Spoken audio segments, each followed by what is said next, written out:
El Sermón de la Montaña es quizás el discurso más significativo jamás pronunciado. Fue y sigue siendo revolucionario en sus enseñanzas y mensaje. Ningún otro sermón de Jesús puede compararse en ayudarnos a comprender mejor los atributos y características del Salvador. El Evangelio de Mateo registra que después del bautismo de Jesús y de ayunar durante 40 días, viajó por Galilea curando a los enfermos y afligidos.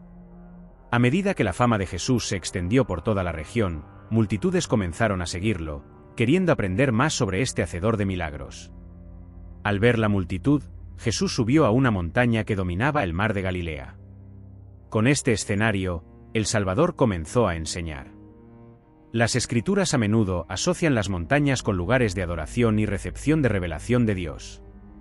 El Señor le ordenó a Abraham que sacrificara a Isaac en la cima del monte Meraíe, y allí se le enseñó a Abraham sobre el poder intercesor del Mesías. En el monte Sinaí, Moisés recibió los 10 mandamientos e instrucciones y ordenanzas relacionadas con el tabernáculo. En el monte Carmelo, Elías demostró el poder de Dios al hacer descender fuego del cielo. Cada una de estas montañas actuó como un puente, acercando los cielos a la tierra. Aquí, en esta montaña que domina el hermoso mar de Galilea, el Salvador traería una vez más el cielo a la tierra.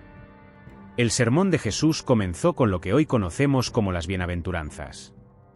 La palabra bienaventuranza significa ser bendecido, próspero o abundante. Al dar esta lista de 8 bienaventuranzas, Jesús difiere significativamente de los 10 mandamientos.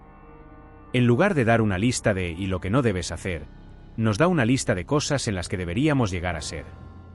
Utiliza frases como, "y bienaventurados los misericordiosos, porque ellos alcanzarán misericordia. Bienaventurados los de limpio corazón, porque verán a Dios. Bienaventurados los pacificadores, porque serán llamados hijos de Dios". Tenga en cuenta que cada una de estas bienaventuranzas habla de quién es la persona, no solo de una lista sencilla de lo que se debe y no se debe hacer. Por ejemplo, ¿cómo se puede llegar a ser misericordioso? ¿Es este un evento único que puedes tachar de la lista después de completarlo? La respuesta es no, y esa es quizás una de las razones por las que las enseñanzas de Jesús en el Sermón de la Montaña son tan revolucionarias. Jesús esencialmente destruye todos los conceptos percibidos de lo que significa ser verdaderamente bendecido o próspero. Él enseña que no es a través de la obtención de riqueza o poder, como la mayoría de los romanos veían la bendición o la prosperidad. Ni siquiera mediante la estricta obediencia a la ley, como la entendían los escribas y fariseos. Es volviéndose mansos, humildes, hambrientos y sedientos de justicia, misericordiosos y pacificadores. En resumen, el estado de bendición está en quienes somos realmente, no solo en lo que hacemos. Luego, el Salvador nos instruye a que, a medida que trabajamos para ser bendecidos, se nos encomienda bendecir la vida de los demás. Lo muestra dando 2 enseñanzas en forma de parábolas sobre la sal y la luz. En la antigüedad, la sal era muy importante. No solo se utilizaba para realzar otros sabores y especias, sino que, lo que es más importante, se utilizaba como conservante. En un mundo sin refrigeración moderna, las carnes solo podrían conservarse para temporadas futuras mediante salazón. Además, la sal era parte de cada sacrificio ofrecido en el altar de sacrificios, simbolizando la naturaleza duradera del pacto. Luego Jesús enseña que debemos ser la luz del mundo. Él instruye, y ni se enciende una lámpara y se pone debajo de un almud, sino sobre un candelero, y alumbra a todos los que están en la casa. La palabra original para lámpara en griego en realidad significa lámpara de aceite, y la palabra celemín designa un recipiente que podría usarse para apagar una lámpara de aceite. Por lo tanto, no solo debemos traer luz a la vida de los demás, sino que tampoco debemos sofocar ni apagar nuestra propia luz por ningún motivo. Ambas parábolas muestran cómo los verdaderos discípulos pueden y deben tener un gran impacto en la vida de los demás, aportando sabor y preservación y dando luz a quienes están perdidos en la oscuridad. Jesús luego enseña, y no penséis que he venido para abrogar la ley o los profetas, sino para cumplir. La palabra cumplir no significa abolir, sino completar o llevar a la plenitud. Jesús cumple la ley, al menos en parte, al mostrar a través de sus enseñanzas y su propio ejemplo el verdadero propósito detrás de la ley. Básicamente, ayuda a sus oyentes a comprender que la obediencia no es el objetivo final, es llegar a ser como Dios. Jesús demuestra esto dando 5 ejemplos de la ley, cada uno de los cuales comienza con «y oísteis que fue dicho a los antiguos». Y luego cita partes de la ley a las que Jesús da un nuevo significado. Por ejemplo, cuando enseña sobre matar y cometer adulterio, Jesús no dice que estas leyes han sido abolidas, sino que las intensifica. Él enseña que incluso tener malos pensamientos es lo mismo que cometer esos actos. ¿Por qué es este el caso? Bueno, nuevamente, el propósito final no es solo la obediencia, sino llegar a ser como nuestro Padre Celestial. Otra ley que cita Jesús se refiere a exigir y ojo por ojo y diente por diente.